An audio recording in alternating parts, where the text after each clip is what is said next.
Hello, everyone. Welcome to a special edition of Tunnel Vision. I'm your host, Ryan Abraham, and I'm joined alongside a USC legend, Darnell Bing, former All-American safety at USC, was a Thorpe Award finalist, played in the NFL, doing a lot of good things off the field now. We wanted to get caught up with him a couple times at his golf tournament for Olive Crest, and I wanted to catch up with Darnell. And Darnell, man, how you doing? Thanks for coming on. Oh man, no problem. Thank you for inviting me and giving me this opportunity to be here with you on this platform. Yeah, I appreciate it. Oh, of course. It was so.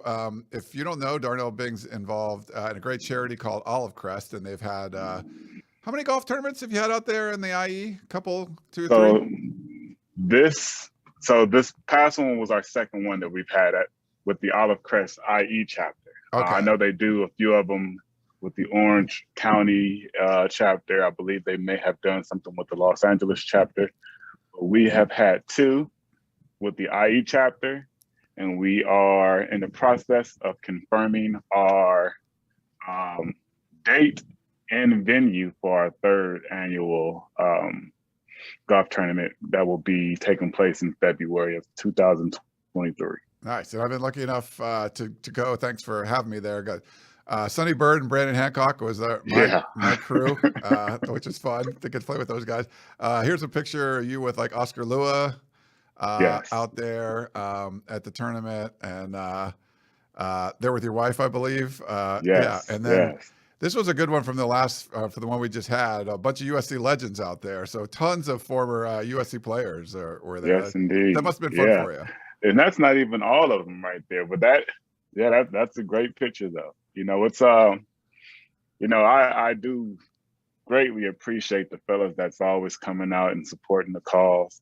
You know, like from that picture right there, we had Lofa Tatupu and David Kirkman, who flew down from Seattle. You know, the rest of the guys that's in there, they're all pretty much local, Los Angeles, Orange County, some are in the Valley, but just to have some of the guys such as Lofa and David Kirkman to fly down from Seattle to enjoy such a moment with not just myself, but, you know, all the folks from Olive Crest and, you know, and supporting the cause is just appreciated, you know, and we're anticipating more folks that'll be out there this year that was on the field with me during those times. And hopefully we'll be able to bring some guys that participated within the Trojan field and, you know, the USC alumni that participated years before me, and hopefully some that participated years after me. Yeah, Lofa was he was something. Yeah. He was on fire. Sean Cody was great. I think he had blue hair at the event. Yes. We had to get that. And Colin Ashton is like a plus golf. I mean, he's better than scratch golfer. Like he shows up at every one of those things because he just wins. I think Lofa took Cody won like the long drive, and like Lofa went up and accepted it and like broke the trophy. Like there was a lot of stuff going on. Yeah, this is true. Colin, he is a ringer for sure. Oh. I believe it would be the guys that have been there in previous years. I believe it would be a nice competition between Colin and Tom Malone. Oh, Tom Malone wasn't able to make this year, but you know, he was there the first year, and I'm expecting him to be there this third year as well. But Tom Malone is a pretty good golfer as well. Oh, okay. He was actually the first person that ever took me to a golf course. And yeah, I stunk it up just like I stink it up now. But, you know, I definitely appreciate him, you know, being one of those guys that introduced me to the game of golf many years ago. Yeah, you hit a ball in our crew. Like you drove with us. I think it was okay. It was okay. Yeah. We had a good time. I've always hit the ball for sure. Yeah. This may not go straight. There's some of the former players that couldn't hit the ball, so they're. But for people who don't know, maybe talk about what Olive Crest is and how you kind of got involved with it. So let me give you the backstory on how I got involved with it first. You know, my wife and I, we went to the USC Utah game, and I believe this was, I forget what year it was, but this was the game that JT Daniels got hurt in that game, and I believe it was Slovis that came in and basically demolished Utah's defense. But after the game, my wife and I, we ran into the late, great Sam Cunningham. And, we always dedicate time with him whenever we see him, so we definitely took the time to, just converse with him and check in on him and see how he was doing. And, one of the things that he asked my wife first was, outside of, her daily routine and outside of her work schedule, what are some things that she's interested in doing? And she shared that she is interested in servicing and providing some type of resources to our young women. And, he asked me the same question. And I'm just the individual that loves giving back to the youth. So he basically took that information and reached out to me probably about a week later, sharing that he wanted to connect me with an individual by the name of, and I'm drawing a blank, by the name of Stan. What is Stan's last name? I am drawing a blank. Anyhow, Stan is a former USC basketball coach, Stan Morrison. Okay. He's a former USC basketball coach during the time that Sam Cunningham was there playing football. And Stan, he reached out, or Sam Cunningham gave me Stan's number. I reached out to him. And then me and Stan Morrison had lunch. And, we went through the whole conversation of what it is that I was looking to do and how I can help out in the IE area.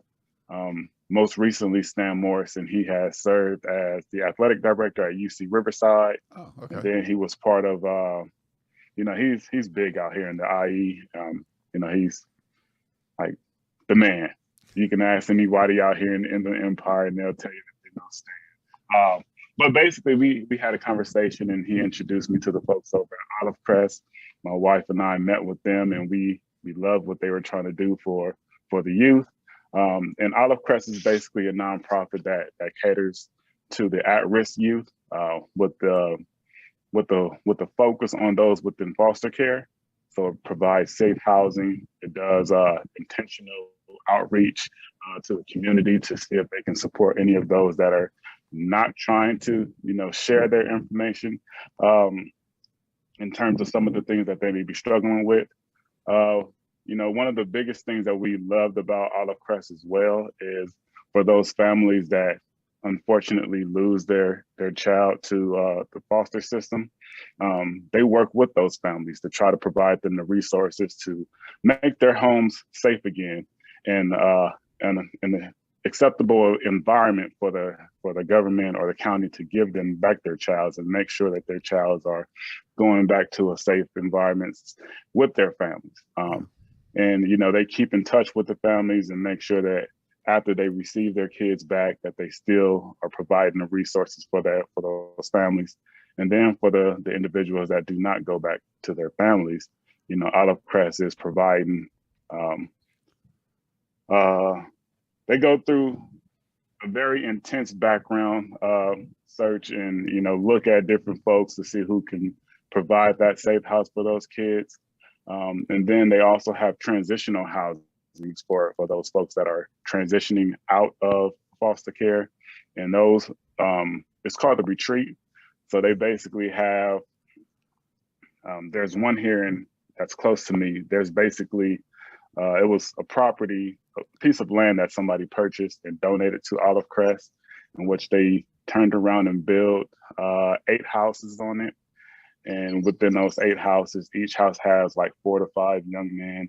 And then there's different individuals that come within that house to make sure that everything is running properly. And they provide each of those young men life skills and, teach them about, how to pay bills and the importance of education, whether you go to a college or not, but still, benefiting from the education that you can receive through high school.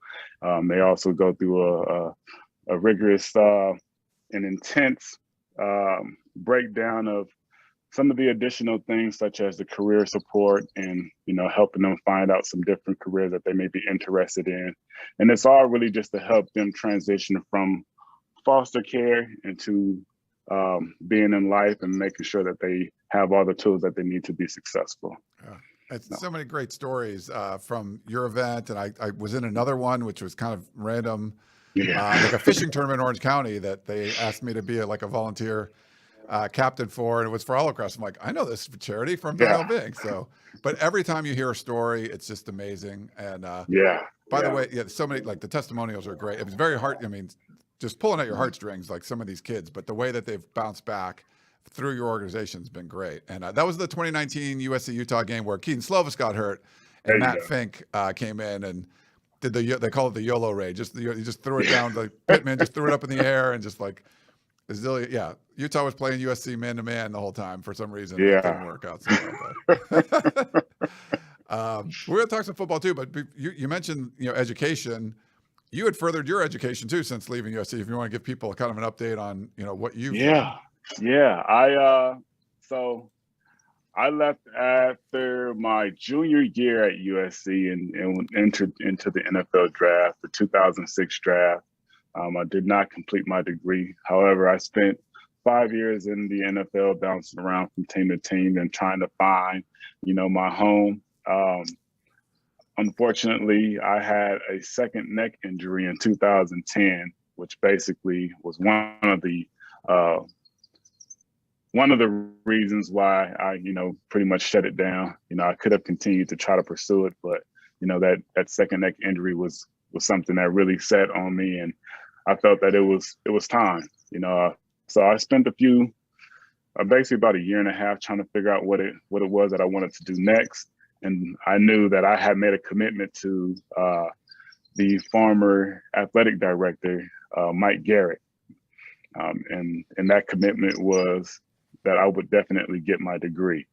So I went back to USC and finished up my bachelor's degree. And during the time I was working on my bachelor's, I also felt myself pretty much mentoring some of the current student athletes. After I finished up my bachelor's degree, I worked with a buddy of mine who owns a few companies. I never went to work. I always found myself back at USC and mentoring some of the student athletes and just being present there. So I took that information. I spoke with some of the folks over at USC and, asked questions such as, what is it that I need to do to potentially work here in the athletics department, but on the educational side? And they advised me that I needed to go and get my master's degree. So I went back to USC, start working on my master's degree in education with an emphasis in educational counseling. And during that time, I was working there as a grad assistant and supporting our student athletes through the athletics and, helping them with time management skills, note-taking skills, and making sure that everything was just on point for them to be successful in their courses. However, once I finished my master's degree, I did not take an opportunity or pursue an opportunity to work at USC. My last semester, I actually started interning at a few community colleges, and I felt that my presence was more important at the community college level than it would be at the four-year institution, specifically USC. So I started, I basically got a job at two different community colleges once I finished my master's degree, and that was at Mount SAC and also Mount San Jacinto Community College. So now I currently only work at Mount San Jacinto as a full-time counselor and a professor, and I also run a program there called the Emoja program.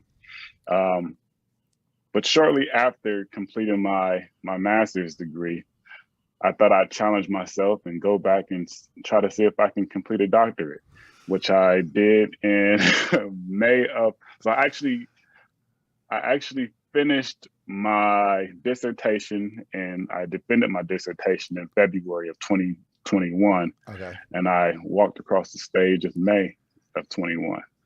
So now it's I don't go by the name, Dr. but Bing. Now it is Dr. Bing. Yes.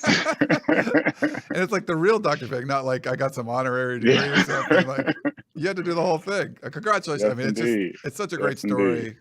When you love it to hear, football players come back and get their degree, like if they left early for the NFL, but it's rare when you see the graduate degrees coming through, the master's, and then a doctorate. Like, holy cow, that's amazing. But we're going to talk about football, but we wanted to kind of get some of that stuff there, let people know, because they want to get updated on what you've been up to and everything. And you mentioned Mike Garrett, and I mentioned you off air. I put this that we were going to talk on the message board, and I got so many responses. All these people want to ask you questions. So we're probably just going to kind of talk through some of their questions because they're good. There was a lot of good ones. But one of the things that came up, and there's a parallel to, what could be going on today, was that when you came to USC, you wanted to wear number 20. I think I had the, let me pull it up here. Like number 20, number 20 here. And here's you with the captains and everything. But Mike Garrett, obviously, won the Heisman Trophy at USC. And you had to ask him for permission. So we had a couple questions. Jack Burton says, how did you ask Garrett for the number 20? And then Trojans Lights said, I'm sorry, did you feel any pressure to perform at a higher level because you wore the Heisman Trophy winner's number in number 20? So again, I give you the backstory on that. During the recruiting process, Coach Kennedy Pola, Coach Pete Carroll, they came out and, one of the questions they asked me was, if I were to come to USC, what number would I like to wear? And I said, I'd like to wear number 20. And then they go, what would be your second choice? I said, number 20. Then they go, if you could not wear number 20, what jersey number would you like to wear? And at that point, I said, I would go with either 21 or 25. And then they proceeded to let me know that the number 20 was retired, which I did not know at the time. So that was pretty much the end of that conversation. Once I came on my recruiting trip, they shared that they wanted me to come out a little early. They didn't tell me why. So I went to the campus earlier than some of the other guys. And during that time, they basically had me go and meet Mike Garrett. And we went to his office and we're having a conversation. And then he goes, by the way, I hear you want to wear the number 20. I'm like, yes, like that's my number. He was like, do you know that that number is retired? I was like, I did not know, but I now know. Like, well, it was retired by me. And I will allow you to wear this jersey if you do two things for me. I was like, okay. He was like, you have to play well, but most importantly, you got to get your degree. I was like, well, that's easy. I'll take it. Yeah. So it wasn't really me asking him per se, because I didn't know that it was retired at the time. Yeah. But when I came on my recruiting trip, having that opportunity to just meet him and see who he was, and him presenting the jersey to me, because he actually showed me one of the jerseys during that time as well. I have a picture somewhere. I'll probably find it and then I'll send it to you or something. Okay. But yeah, it was great to come into that setting and actually see the guy whose jersey I'm trying to have unretired and have that conversation with him, and knowing that it was retired for at that time almost 40 years. It was pretty dope. Did you reach out to Mike after you finished your degree and said, hey, I kept my promise? Yeah. Each time that I've completed my degree, I reached out to him and said, hey, I got my bachelor's degree. And then once I got my master's, I reached out to him again and said, hey, I went back and got my master's degree. And then the same thing with my doctorate. And he was just like, congratulations, Dr. Bing. I always knew you would be great. That's awesome. No, it's really good. I mean, he wanted you just to get a regular degree. You got a couple more on top of that. But the parallel, why this is kind of interesting today is because USC picked up a transfer out of Pittsburgh, Jordan Addison, who wears the number 3, obviously retired by Carson Palmer. He's the reigning Biletnikoff Award winner. And Trojan Lights, and we had other people ask about this too. Do you think that Jordan Addison should ask to wear Carson Palmer's number 3 retired number? Any thoughts on that? With someone like him, he's proven it in college already. This isn't a high school player. He was the best receiver in the country last year. Yeah, I'm staying out of that conversation. Oh, okay. I'm staying out of that conversation. if I had to go back and if I had access to all the information that these individuals have access to now, I don't know if I would have asked Mike Garrett to wear number 20, just out of respect, because the jersey is put up for because of all the amazing accomplishments you had wearing that number. I don't know if I would have asked to wear that number if I had known. So because of that, I'm gonna stay out of that conversation. All right, that's fair. That's fair. We had a question from Vegas Paul. How did playing football at USC help in your after college life? How did playing football at USC help in my after college life? I would say the biggest thing for me is, if we look at some of the guys that I played with, just looking at the many things that so many people are doing now, and still having access to those folks, and just seeing the amazing things that they are doing, and just knowing that they are still my brothers. We bled on the field together. We went through many of camps together, and knowing that I have that group of individuals that I can reach out to if I was ever in need of anything, and they would be supportive of whatever my needs are. Just knowing that I have that group of folks, it has encouraged me to move about life through my professional career outside of football, and also within my family, and try to implement some of the tools and resources that I've gathered from working or playing with those guys at USC. I know when we used to go to practice before we go on the field, it's you basically tap in and it's fight on. So what I've tried to instill within my life is just, I'm bringing everybody together, and if we are a family, we're just going to make this family even stronger by making sure that we are supporting each other in whatever it is that we're trying to do. So just looking at it that way, and having an understanding that if you stumble, I'm there to pick you up, and if I stumble, I hope you'll do the same. And that goes with the students that I work with. That goes with my family in terms of my wife and my kids. That goes with my brothers and my mother, my father, and whoever it is. Just trying to instill some of those tools that I've gathered from being on the field with so many different amazing folks. I know some people may say, well, you guys never really had many challenges, but if you really look at it, some of the things that we had to go through, it may not look like a challenge to most folks, because many games it looked like we was blowing people out, but there were some real life challenges within those situations, and I can just think about right now. I know that 2005 season was an interesting season, just thinking about the Arizona State game. I believe we went to halftime down. I think we may have ended up blowing them out by the end of the game, but we went to halftime down.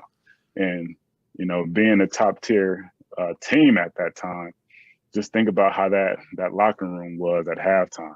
It wasn't one of those deals to where we're all sitting there pouting.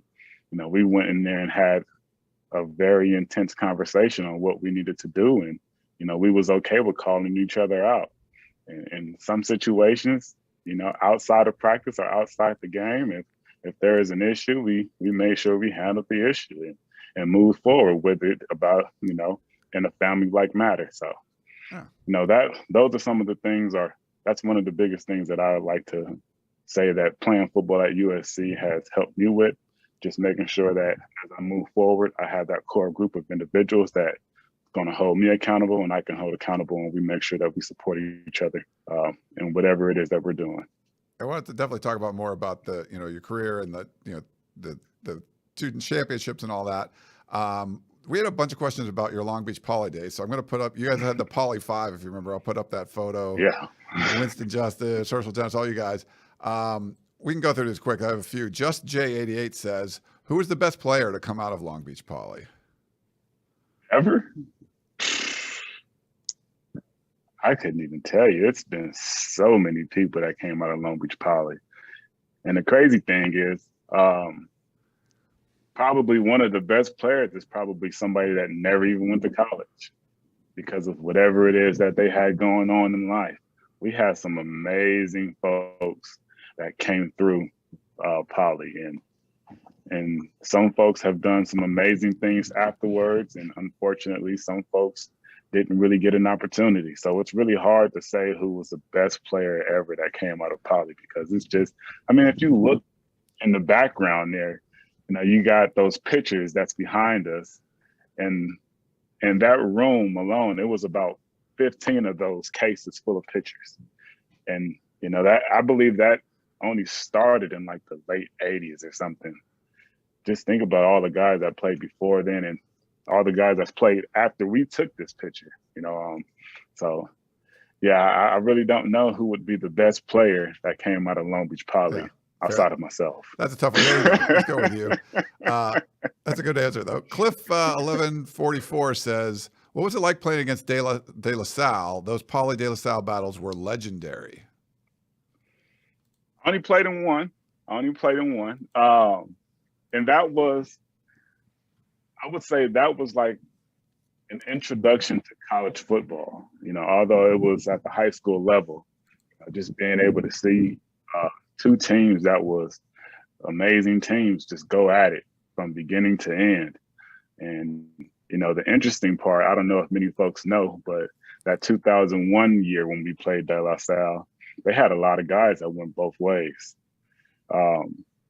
And we had a stacked defense and offense, but to see that they had a lot of guys that played both ways and were still able to do some of the amazing things that they did, it was pretty dope. Just even being that atmosphere. I know one of the shocking things was Maurice Drew.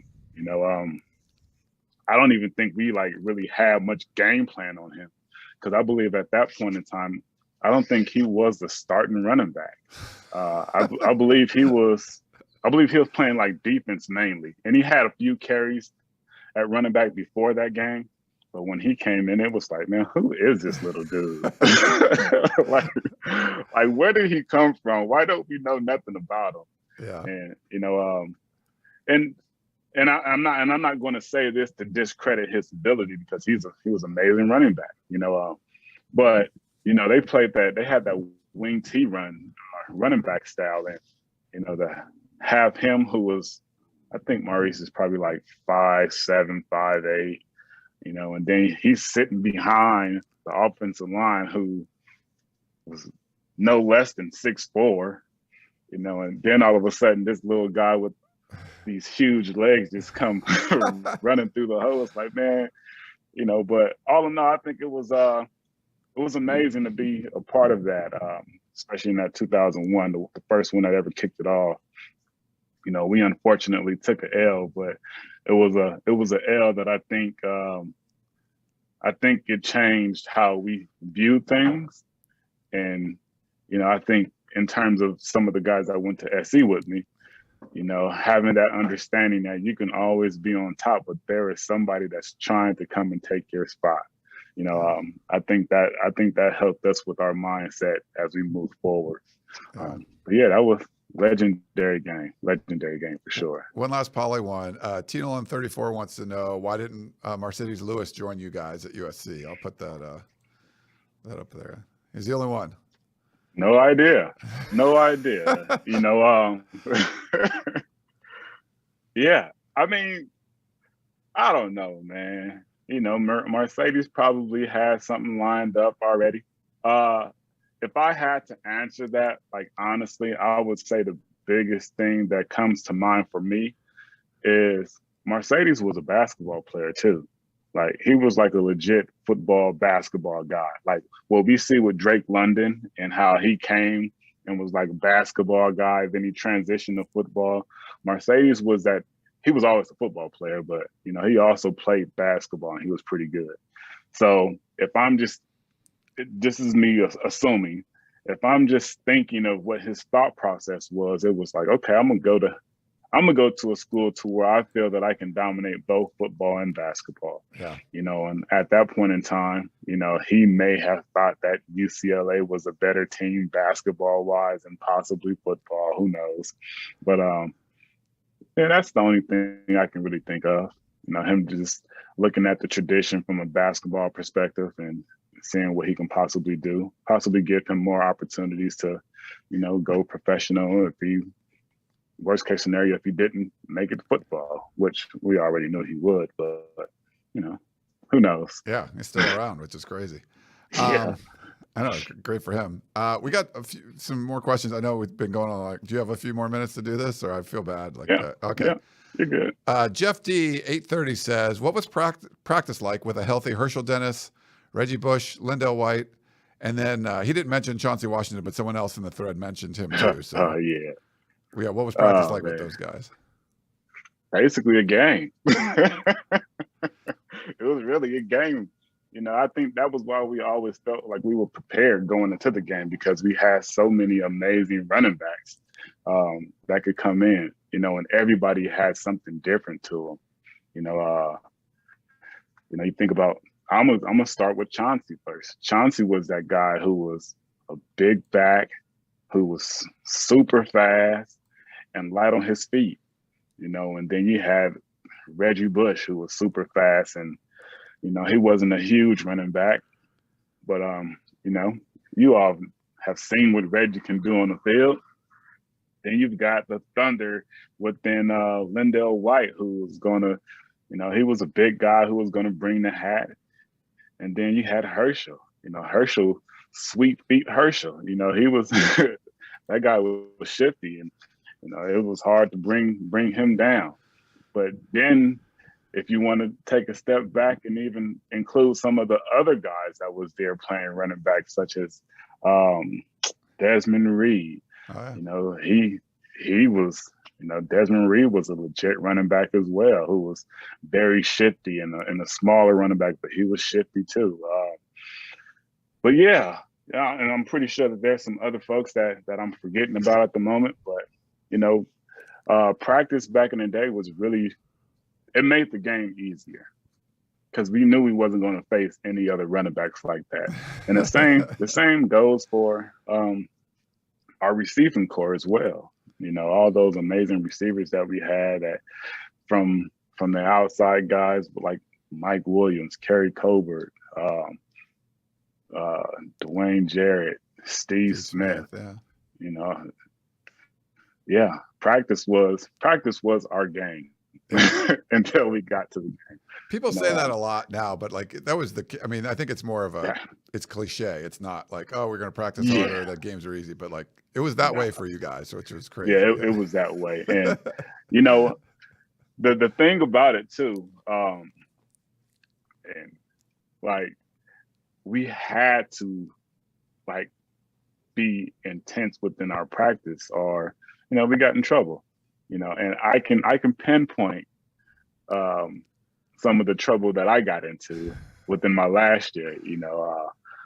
After a while, my last year, my junior year, certain individuals I wouldn't hit.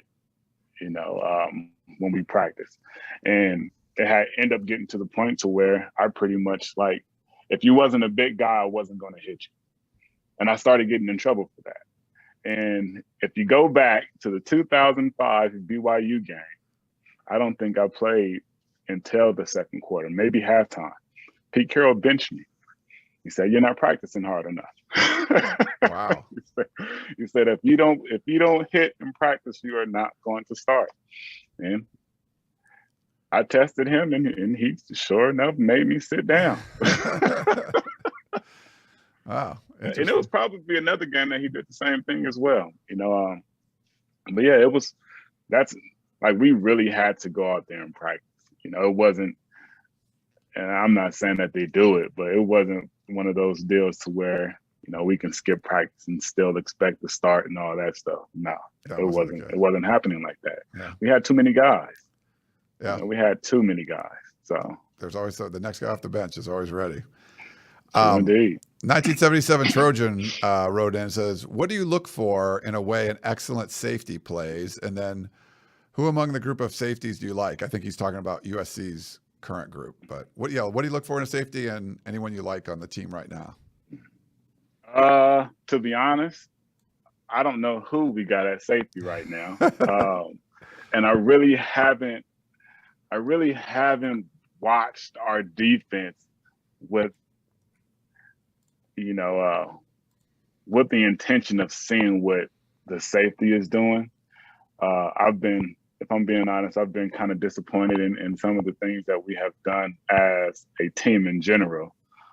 So I've been in my own way in terms of, trying to see what these guys are doing. There has been certain people that I've kind of,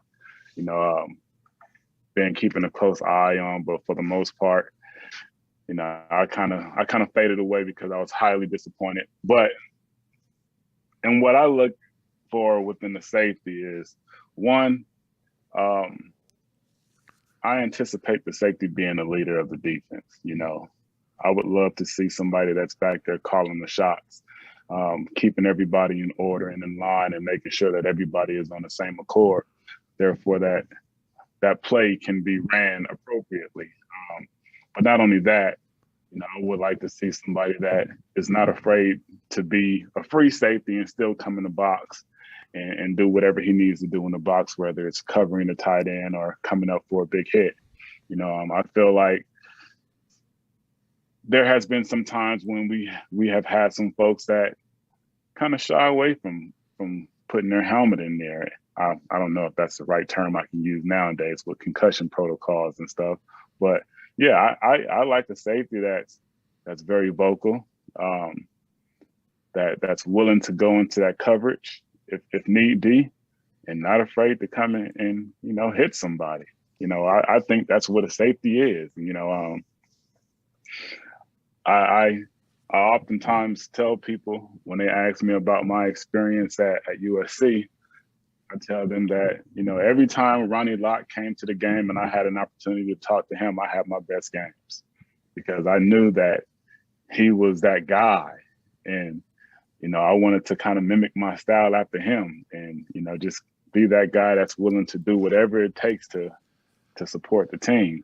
And then you look at other folks like Troy Polamalu, like, you can't say anything bad about that guy. He did it all, And I believe that those two individuals are those type of folks that were leading the team vocally and, willing to go into coverage and willing to bring, the hat whenever needed. So.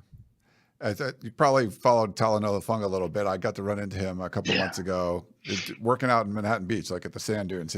I'd walk in, I'm like, what are you doing here? He's like, drove 2 hours from San Diego to come work out in that morning. So it was kind of fun. But Kalen Bullock is one you want to watch. He's a youngster. I think he's going to be a really good one for USC. But I think you're not alone. And I talked to a lot of former players at different events where they sort of tuned out, checked out. And I think a lot of fans did as well. They weren't really happy with the way things have been going. But how different has the last 6 months been for you since USC, acted like they really care about the football program and made a big hire like Lincoln Riley?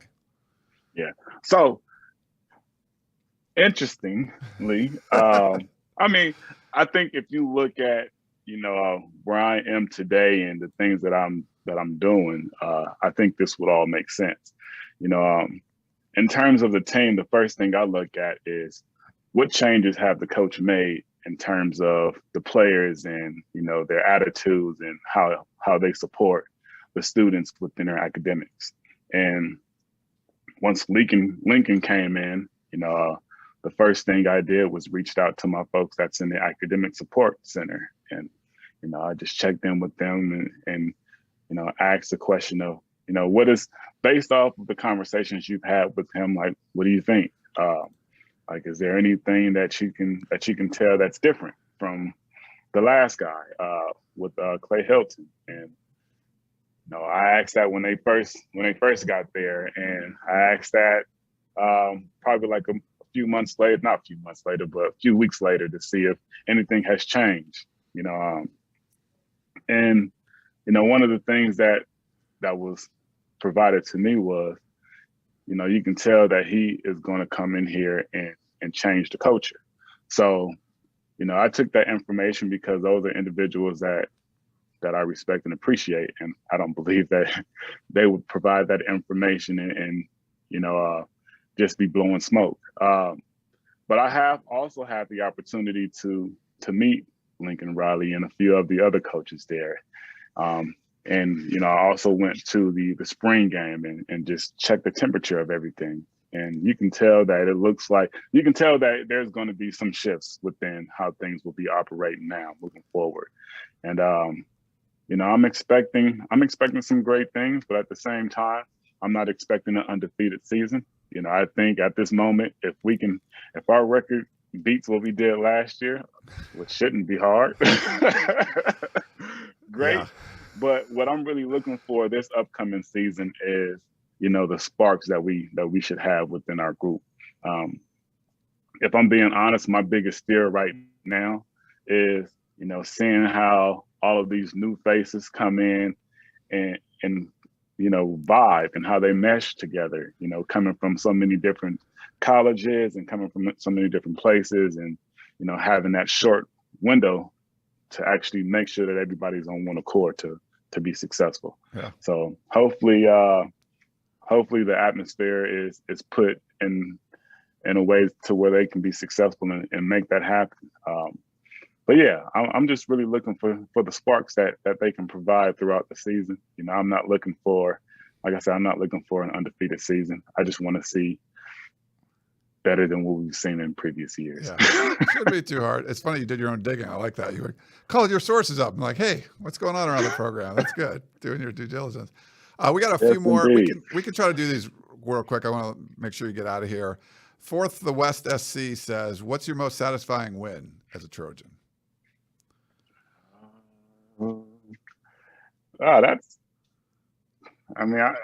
This may sound like a cliche, but I'm gonna have to say my first game, 2003 against Auburn.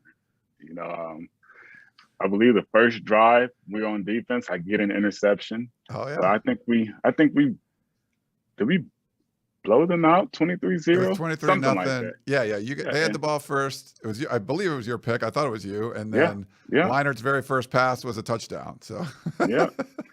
And there was so much hype about that game because they had Cadillac Williams, who was a great running back.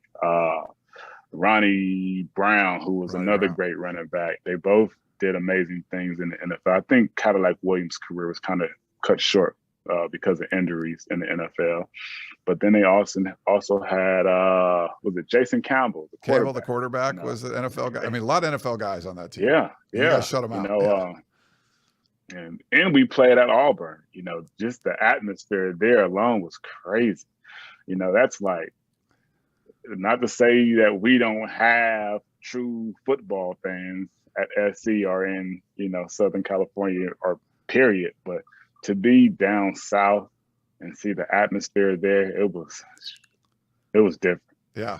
It was different. I have to say, again, no disrespect to our fans, but we pull into their campus, all you see is blue and orange, and they're there, like making it known that they are there and they're trying to kick our butts, And I don't think that we have that type of setting to where our fans can be all in the opponent's face like they were all in our face.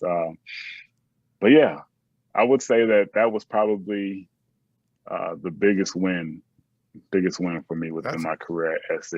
Yeah, that's a great one. I totally forgot that was your interception. The Punjabinator 024, what do you remember from the legendary Fresno State game in 2005?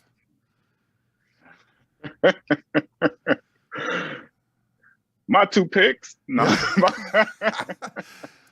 We're going to mention a lot of your picks here. The questions have a lot of games with your picks in them, yeah.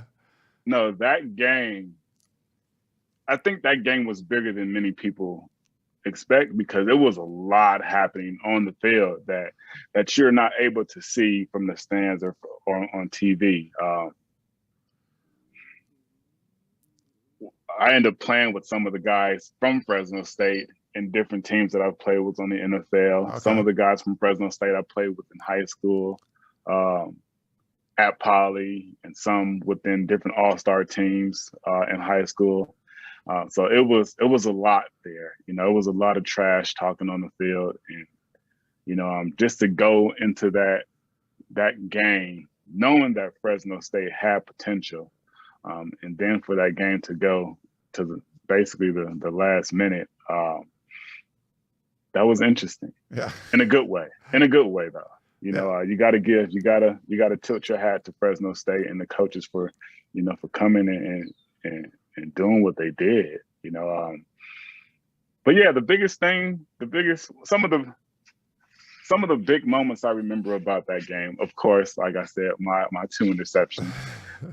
Lawrence Jackson took away my touchdown, but that's my brother. I still love him. And, you know, we still talk about that to this day. I never bring it up. He does. But, but you know, just some of the stuff that Reggie Bush did that night. I believe he had like 500 yards himself. Is that right? I think so. Yeah, he had the stop on the sideline thing where he went the other way. You're like, that's not even humanly possible. So, yeah, you know, that was definitely a great game. Yeah. But yeah, just some of the stuff that Reggie was doing on offense and on kickoff returns and all of that stuff. And then our defense, you know, I think that was a great indicator of how good our defense could be when it wanted to be. I know we gave up a lot of points, but the fact that we fought all the way to the end was important for us, I believe, because not many games we had to do that outside of like 2 or 3 games that year, and one game being a Notre Dame game, and then the other game being I don't even think it was Arizona State, because I think we ended up blowing Arizona State out by the end of that game. Yeah, but no, I think that was interesting to say the least. Yeah. But in a good way. Yeah. In a good way. Speaking of your picks, Gate Call wanted to know, can you break down your pick 6 against Hawaii? Do you remember?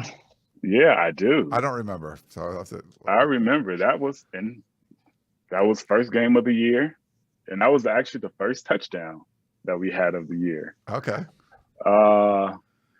Yeah, I believe if I'm not mistaken, we were in cover 3, but we were showing cover 2. And, you know, our coaches did an amazing job of, you know, making sure that we were ready for the season and being ready for that game. You know, we were showing cover 2, and I slowly crept down before the ball was snapped. And I knew that they had 3 receivers to the side. So I just went where I was supposed to be, and the ball came right to me. And I enjoyed my small celebration to the end zone. You know, I like to consider myself at that time being a pretty fast guy. So, you know, having that opportunity to get the ball and only person in front of me, well, not even in front of me, but only person to the side of me was a quarterback. And I'd be damned if I let a quarterback catch me. Yeah. But yeah, that was pretty much it. Showing cover 2, but really playing cover 3, and, you know, just doing what the assignment required me to do. We'll do one more. I know, I'm sorry. There were so many good questions. I'm sorry to everyone that didn't get to put in there, but we had CS Story 80 wanted to know that you got a bunch of carries at running back during practice. Did you hope to get some playing time in that position? And then Hoops Folly 247 says, how do you think your career would have turned out if you stuck playing running back? He said you were a Pop Warner legend at that position. Indeed, I was. Indeed, I was. I was truly a Pop Warner legend. So to go back a little bit, I played running back all through Pop Warner. I went into high school to play running back. However, I hit my growth spur in 9th grade. So I didn't even play football my 9th grade season. I didn't play any sports in the 9th grade because of that. And, you know, during that time, you know, Herschel Dennis was doing amazing things at running back. We also had another running back in Roy Carrington. And then once it was time for our sophomore season, you know, I had my desires to go play running back, but we were loaded at running back with Herschel Dennis, Roy Carrington, and like 2 or 3 other running backs that were playing. But The defense coordinator was like, "Hey, Darnell, if you want to play, you need to come play safety because they're not giving you a shot at all." So I did that. I went and played safety, and my senior year, the defensive coordinator ends up being the head coach, and he was a good guy, and he was like, "Hey, I know that you used to play running back, so what I want to do with you, I'm gonna give you a shot at running back during this year," and which I did. I think I had like maybe 20 or 30 carries in high school as a senior, and did some great things. If I was to continue my career as a running back, though, I think it would have been great. I was like the next Eddie George, but I also had sweet feet too. I think I would have been good. Nice. I think a lot of people just feared that I was just a bigger guy, in height. But yeah, I think all in all, I think I would have been a pretty solid running back. I was one of those guys that, again, I was pretty quick. I was kind of shifty, and I enjoy contact. So good luck getting me down, But yeah, I did have some opportunities playing running back at USC in practice, and that was one of the selling points that Pete Carroll tried to do in terms of getting me to come back my senior year. It was like, we're losing multiple guys at running back. If you were to return, you would have an opportunity to get some carries. And then not only that, my junior year at SC, we lost Desmond Reed to a leg injury, and he was one of our returners. And through his injury, that ended up putting me back as a returner my junior year. So I got the ball a few times. I had an opportunity to return the ball a few times at SC. I believe my first return was against Washington. I think I had like a 60-yard return or something like that. Nice. But yeah, all in all, I think I would have been a solid running back. Yeah. Very cool. Well, Darnell, I mean, I can't believe this has been 50 minutes already, so I apologize for keeping you this long. I know you got a lot of stuff going on, your daughters, everything that's going on in your life, but I appreciate the time. This has been so much fun to catch up with you. I know as soon as I saw you at the golf tournament, I'm like, okay, we got to talk on these things. So it's been a little while, but I'm glad we got to do this. But I really appreciate it. Same here. I appreciate you. All right. Well, you take care. And so I put your Twitter thing up the whole game, but you don't usually use your Twitter account anymore. You're not a big social media guy. Nah, I don't even know the last time I've checked Twitter. I know we have a family Instagram account, but my wife she manages that and does whatever she does. It's more so, us kind of sharing our kids or whatnot. But social media, I try to stay off of it, man. There's other things that I got going on that I need to focus on. Yeah. And if they want to get involved, if they want to get involved with Olive Crest, what's the best way? Is there a website for Olive Crest that they go to, or? There is a website for Olive Crest. It's olivecrest.org, OLIVECREST.org. And then another way, if you want, I don't mind, sharing my personal email. You can reach out to me, and I can get you all involved with some of the things that we have going on. We have the golf event. We are solidifying the venue now, but I can tell you right now that we are looking at February 6th, 2023. That's a Monday. We usually go the week before Super Bowl. And it'll be in the desert island area, or Palm Desert. And that's one of the things that we have going on. My wife, she puts together a pick a purse event. So for all the fellas in here, you can send your wife to that event or send your girlfriend. And I'm gonna leave it at that for some of those players that's on here watching. But yeah, definitely olivecrest.org. Or you can reach out to me through my personal email. That's Darnell Bing at alumni.usc.edu, DarnellBing at alumni.usc.edu. Awesome. Well, hopefully you hear from some people. The golf tournament is great. If you want to, there's tons of former players that are in it. They're all a lot of fun. Sean Cody, Lofa Tapu. I mean, they're worth the price of admission for sure. Just those guys, but all of them are great. T2's out there, all those dudes. So it was a lot of fun. Yeah. But thank you so much again, Darnell, and best of luck with it. Congratulations on all the success and best of luck going forward. Thank you. I do appreciate the opportunity. All right. Take care, everyone. Thanks. I hope you enjoyed the show, and we'll talk to you guys next time. All right.